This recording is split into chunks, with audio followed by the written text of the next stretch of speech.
Hey everyone, my name's Dan, and I'm just posting this really quick video because I was looking at the classifieds today. We have a thing called Kijiji in Ontario. I don't know, I know it's Canada-wide, but I don't know if it's in the States or in other countries. And I found this Super Nintendo that was up for sale. So I just wanted to go check it out. So luckily the guy lived like 15 minutes away from me, so I called him up. He said, yeah, come by. There's been a bunch of people writing me already about it because it was a really good price. So I went by there. It looked great. It was nice, clean. And I'll show it to you in a minute, but there's actually a game that he threw in the bag with it, and he had a bunch of Game Boy games. So he threw this one game in there, and I know nothing about it. I looked it up. I found some information, but I still don't know a lot about it. I can't find really much information as to the value of it. So I'll get right to that now. And then we'll talk about the Super Nintendo later. So it's fake.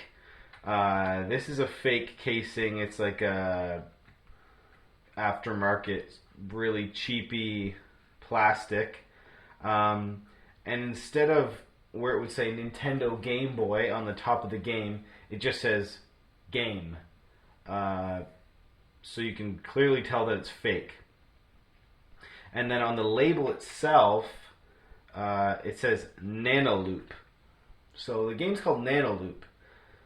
And I had never heard of this game before. I've been like picking up games here and there for old systems. I've had an original Nintendo since I was a kid, and I got Nintendo 64 when I was in my teens, and just skipped over the Super Nintendo generation, which people say was the best one, so I guess I missed out on that for a long time. And so I've just been picking things up a little bit more recently, and I had no idea what this was. It looked fake, it looked cheap, I thought it was junk.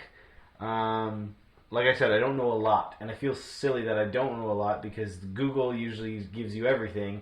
Or if you go on eBay, you can look up to see values, but I literally can't find anything other than little tidbits of information. So if someone could give me some information on it, just comment, send me a link, anything, and that would help it a lot because it seems like something that's pretty cool, and if it's rare or if it's valuable, that would be a bonus. And I'll tell you why it would be a bonus.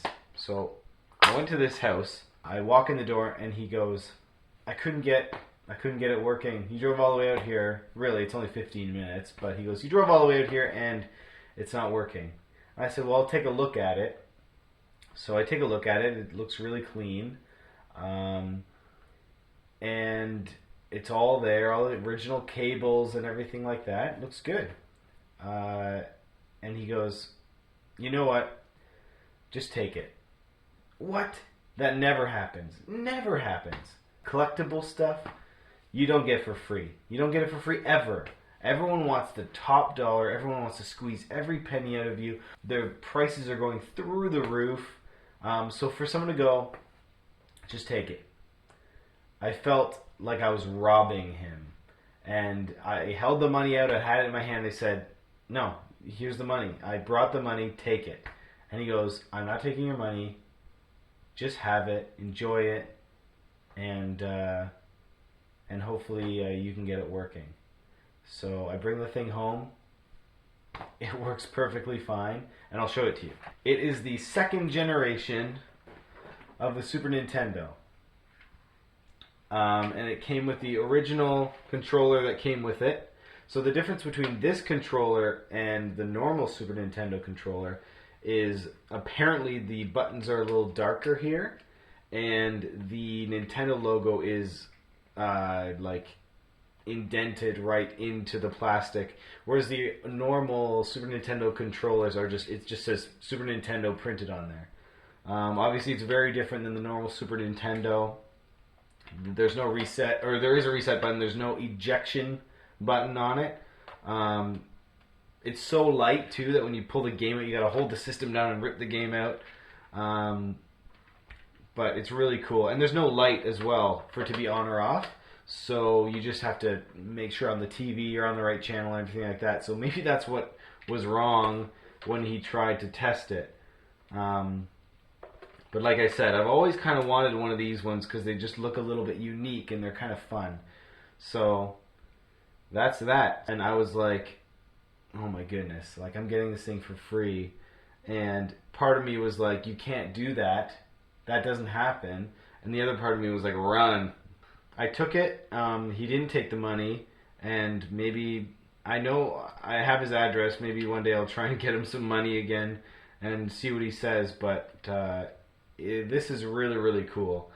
But basically, the point of my video, other than that, is that there are good people out there still willing to give things away just to make other people happy, and it's really, really nice. And I really appreciate it because I'm gonna enjoy it, and my kids will enjoy it when they're a little bit older. And it's something that I don't know. It made my day, and at the same time, I think it probably made his day, knowing that giving something away to someone and making them happy. I don't know. That just feels good. So anyway, that's all. It's a little bit longer than I thought it would be, but it's my first video, so I guess I can just ramble, and the 3 people that watch it can comment on it. So thanks a lot. See you later.